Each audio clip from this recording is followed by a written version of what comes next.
Hello there guys, welcome back to Younes Talks Football, welcome back to a brand new video. I hope all of you are doing well today. It's that time again, it's preview time, and this is a preview where tension is a little high, isn't it? Because of what happened at Anfield, and I'm going to entertain that in a little bit, but this game is going to be the one where I think many are expecting a reaction, at least. So we'll get into it. But before we do, make sure you're here to catch us all go through the motions tomorrow. This is only the beginning. It's only the preview. What about the main event? The main event is the watch along.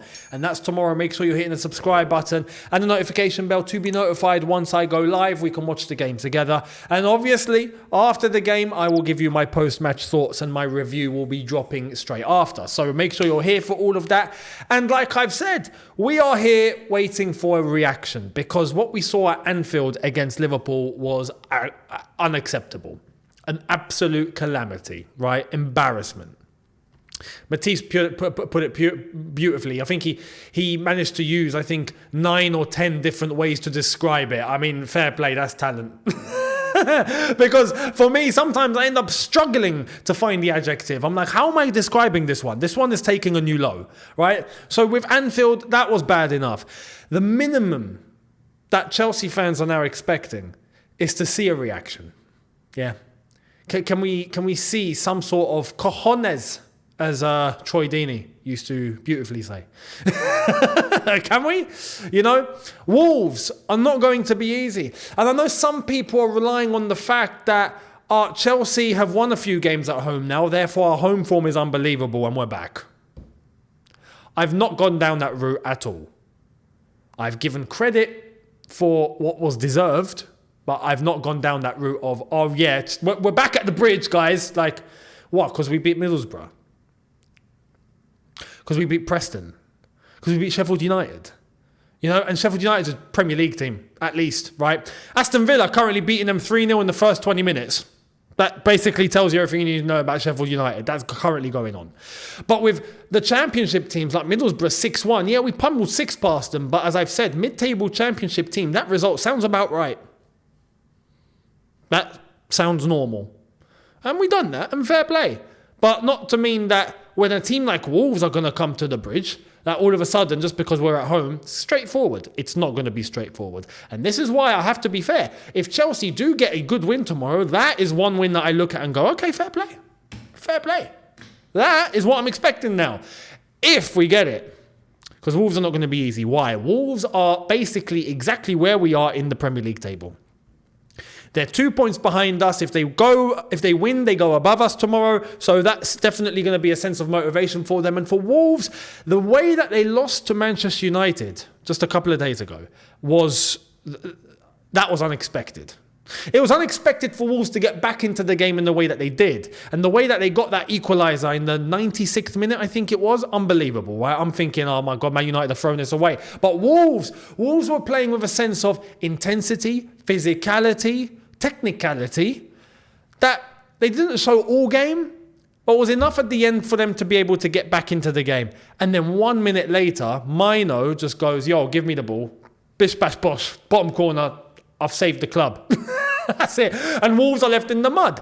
But you best believe that is also going to be a sense of motivation for them coming to the bridge tomorrow. Because they have to win.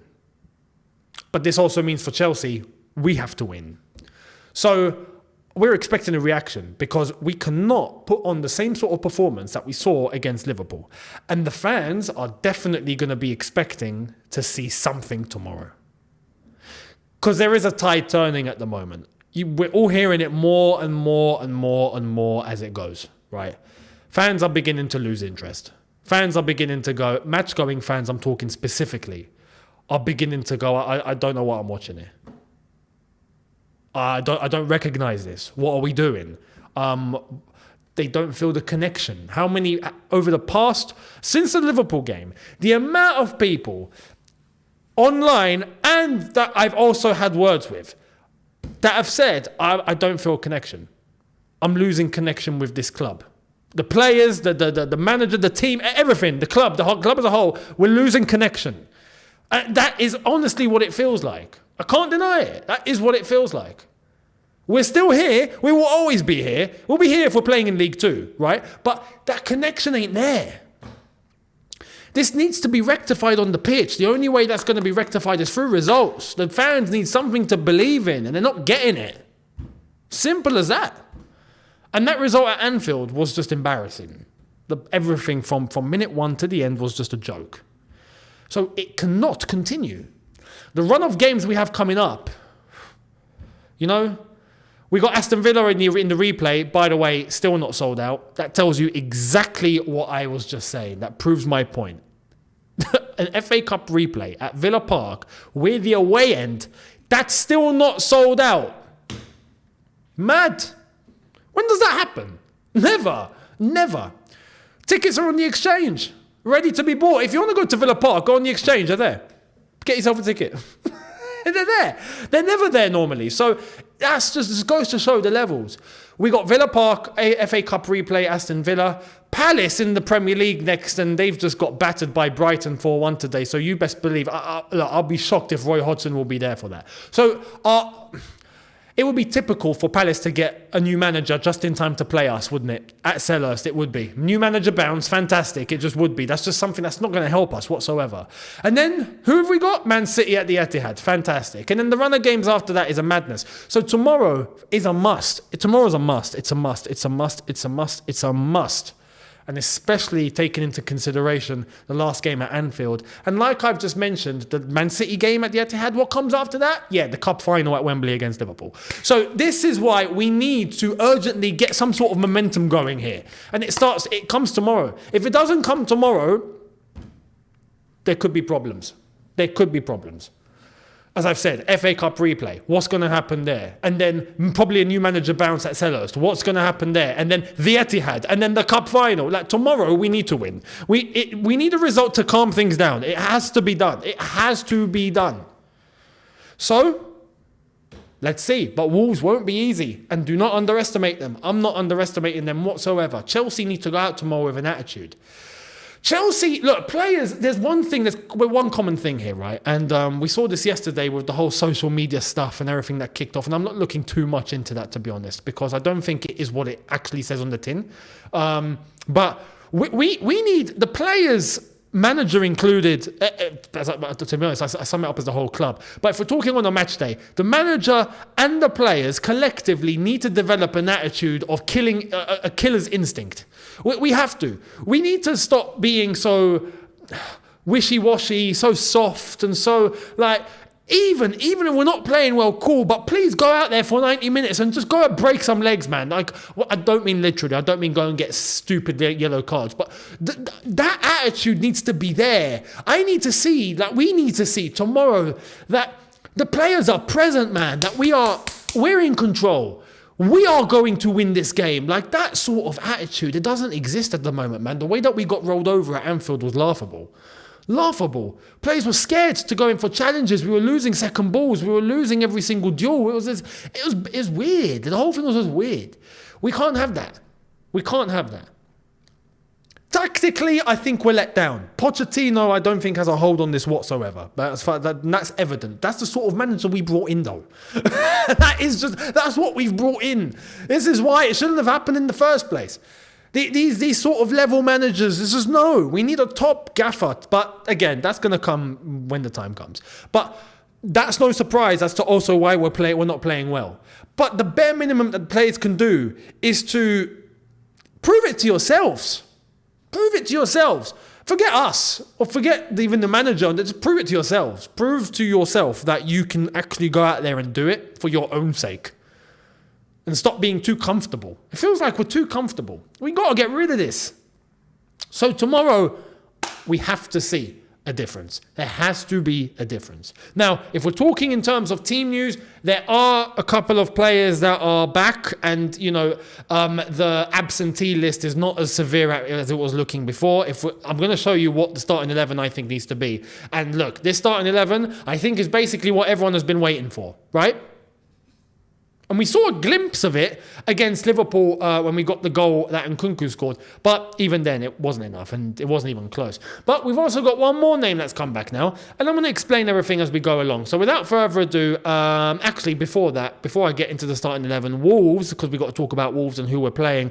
Hwang Hee-chan is actually still away at the Asian Cup, and so is Boubacar Traore. He's currently still with Mali, who are currently playing as it stands. And if I am going to have a little butchers at the latest score, if I can get it up, it's 4-0 Aston Villa. Bloody hell, do you see what I mean? That's Sheffield United. That is Sheffield United. Mali Ivory Coast is 0-0. So we'll see who goes through there, and the Ivory Coast are down to 10 men. So that's probably going to extend Boubacar Traore's stay at the Africa Cup of Nations the way it's going. João Gomez is back, it seems like, and Sarabia is also pushing for a start after returning midweek. So they've not got any injuries. For us, Nkunku's back, Nicholas Jackson's back, Levi Colwell is out. Apart from that, everyone else that is already out is out. But everyone that was back is back and is ready to play. So let's, without further ado, get into the starting 11. Let's start as I'm going to magically appear back on screen. There we are. Thank you very much. In goal, Petrovic. Look, I feel sorry for this guy.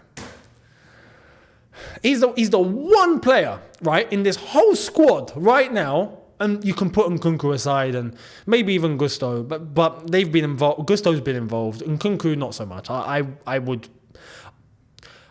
don't feel sorry for Nkunku. He's just come back in and he's automatically made a difference, and we'll see what he's going to do with time. But Petrovic has been in the midst of all of this. And he's the one that I go, yo, you've been playing how you need to play, man. And if it wasn't for him, the Anfield game could have been double digits if it wasn't for this guy. So, Petrovic, keep doing what you're doing. Just keep doing what you're doing. I've got nothing to say that's bad about Petrovic. So, thank you for everything, mate. Keep it up. That's all I can say. In defence, man, I would go, obviously, Thiago Silva and Disasi. Look, Badiashile is putting in stinker after stinker after stinker now. And it's actually gotten to the point where we're having to pick between Badiashile and Disasi. And I'm looking at Disasi as just the one that makes less mistakes now. Like, that's what it's come to. There's no one else that we can actually go to in that instance. Or we play Alfie Gilchrist, who can go centre-back. But, again, Thiago Silva alongside Disasi, I think, is probably the best way to go. Right back, Gusto. And look, Gusto, I've got nothing really bad to say about him either. On an individual level, he's doing what he needs to do as well. I see how he plays. You can see there's a difference. When he came on at Anfield, you could just see there's an extra sense of explosiveness in his game. When he's got the ball, it looks like he's focused more, he's concentrated more, he's moving more, he's positioning himself better, he's passing better, he's standing out compared to the others. So Gusto, you're also one that I say, just keep doing what you're doing. Keep doing what you're doing. And don't make any stupid mistakes. That's all. Chilwell. He blew it against Liverpool. Yeah. But there's no one else we're playing left back. And to be honest, there shouldn't be anyone else that we're playing left back. Chilwell, I sincerely hope that Liverpool game was a one-off. Simple as that. I hope it's a one-off. And for Chilwell, I do want to say this. I want to see Chilwell contributing more to the attack, right? And adding himself as an additional body. But that can be inverting himself, by the way, to put himself as an extra option. But he has to do better defensively. He has to do better defensively, man, because he's getting caught out. He's not defending well. His timing is off. He's getting caught in behind. All sorts are happening defensively. Offensively, though, I know that he can offer to the team. Let's hope he's going to do that tomorrow. So tomorrow, Ben Chilwell at left back. In midfield, Enzo and Caicedo. Now, I want to say something about Enzo and Caicedo briefly. Like I did say earlier on, we saw what went down yesterday with the whole social media thing. I'm not going to make it a big deal the way that it's being made to look like a huge deal. Because at the end of the day, social media is social media. I'm going to say this. Abuse is abuse, and abuse, if I had a magic button to switch it off, I would. I think it's wrong. But let's talk facts. Are you going to stop it? Am I going to stop it? I wish we could. I wish there was a switch and we could just go boom and all the abuse has stopped, right? That's just not real life though. If anyone's expecting that, you're living in cuckoo land. I get abuse. Others get abuse. What do you do about it? Sweep it aside and keep moving forward. That's it. The best thing to do is to simply switch your phone off. That's it. And look, I'm going to say this. For the sake of Enzo and Caicedo, why they've deactivated off socials and all of that, why they did it at the same time is what rings alarm bells for me. I don't know. Did they agree that between themselves or something? I don't know. Right? But if that's going to be something that's going to help them just divert attention away from any social media, then great. Cool. But what I do want to say, to help them, right? They have to develop thick skin. Everyone at this football club has to develop thick skin. If you're going to operate at the top level, there's going to be criticism. You're going to need to take it. It's as simple as that. Unfortunately, that is just life. That's just the reality. There's a lot of good that comes on social media. If you're playing well and everything's lush, you will get all the praise. If you're not playing well and things are not good, you will be getting criticism. And unfortunately, a minority of that will be abuse, right? Like I've said, it's come my way before. I've got haters, but what am I going to do? This is why I never block anyone. I never block anyone. I think everyone's entitled to an opinion. But whatever you want to say, you say. If I don't want to take it on board, I don't have to take it on board. But I'm not going to let anyone affect me. I know who I am and I'm going to keep moving forward. But they're playing at the top level. It's going to come. In fact, you look at how it used to be back at the grounds, right? When social media didn't exist. Mate, there were players getting racially abused. The players still getting racially abused. There were players getting taunted all sorts. There were threats from the stands. You have to deal with it. Unfortunately, that's the reality. You have to get thick skin and move forward with it. So for them, I want to say anything you hear, just don't let it affect you. You know who you are. And I want to take an example. Let's take an example. Let's take two examples. Willian. He used to get severe criticism at one point, didn't he? And to when he put in that 15-16 season where we were all in the mud and he was the only one that was showing up. Do you remember? He gained people's respect. After that, let's put another name, a name that everyone's going to relate with here. Jorginho.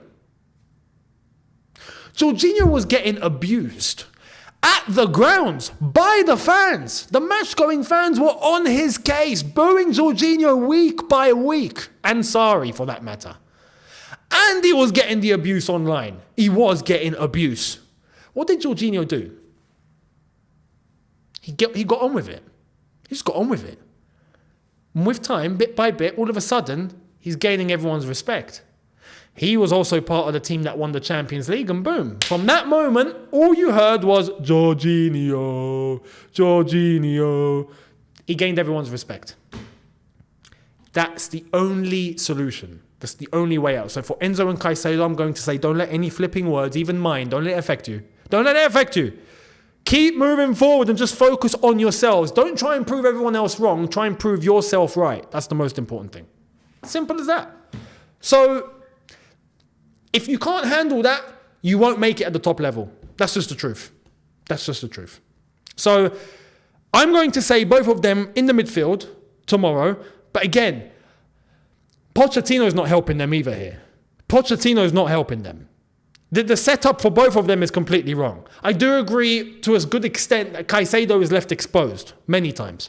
And Enzo is playing far forward compared to where he should be playing. It's imbalanced. The whole thing is completely imbalanced. So I do want to make that clear.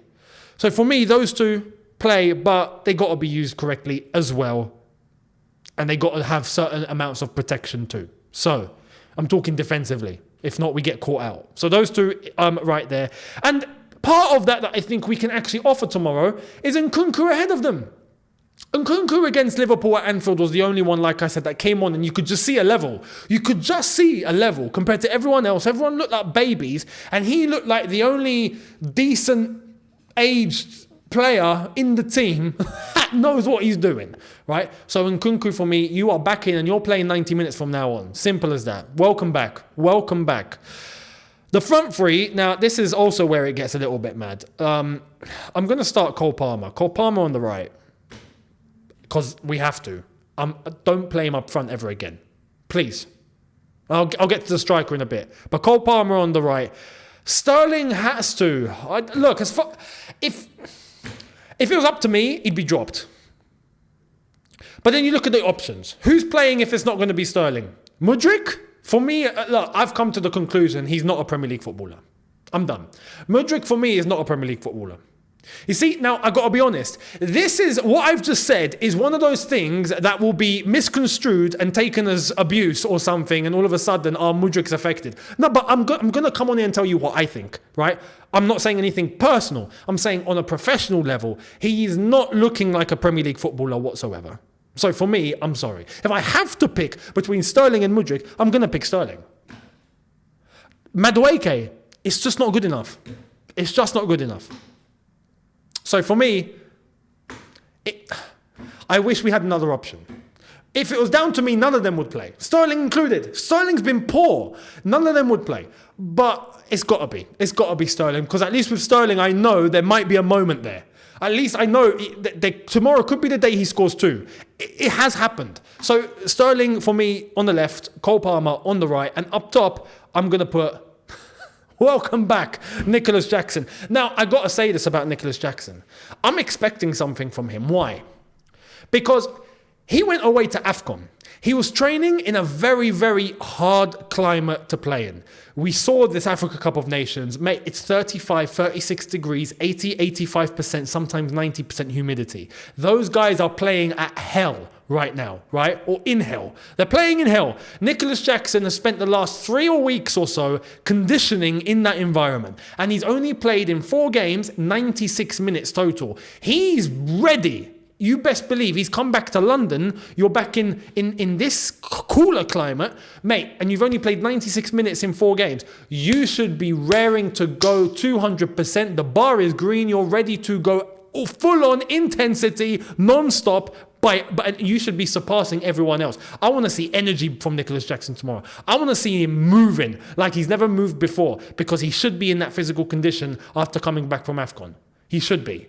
So eyes on Jackson, and I hope that he can deliver and help the front line get some goals at least. So for me, ladies and gentlemen, that is my starting 11.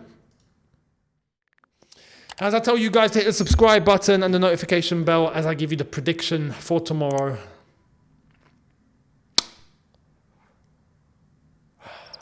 Man, it's so difficult to predict Chelsea now, man. It's so difficult. Because I can say what everyone's thinking. I can. Instantly, I know most people are going, yeah, you know what, I think we're going to draw tomorrow. It's obvious. It's obvious. And I gave the benefit of the doubt against Liverpool and thought, you know what, I think we might be in the game. We might be there. But I think we'll lose 2-1, but we'll be there. Yeah, we didn't even show up. So I don't know what direction to go, because there's a part of me that genuinely believes that, yeah, we can nick a win tomorrow. There is. I just don't know if we're going to do it. I just don't know. Are we going to execute it or not? I don't know. So, oh my God. You know what? I'm going to say 2-1 Chelsea. There's a part of me saying 1-1. I'm going to say that. There's a part of me saying 1-1, and there's another part of me saying 2-1 Chelsea. And I have to be honest, there's also a little man in the back of my head going, yeah, no, you know what, we're going to lose tomorrow. There is. There is, because Wolves are no mugs. And I don't know what Chelsea are showing up. Is it the one against Liverpool? Because if it is that, then yeah, tomorrow's a wrap. But if it's not, and we actually show some sort of a reaction, yeah, I reckon we can nick a win. So I'll go 2-1. And we'll see. But I'm going to say, don't let us down. Don't let us down. We've been let down enough already. Don't let us down. That's it. I hope that spurs them on. Let me know your predictions and your lineups in the comment section below. Much appreciated. And I will see all of you tomorrow for the watch along. Thank you all so much. I'll see you then. Have a good one, people. In a bit. Take care. And peace.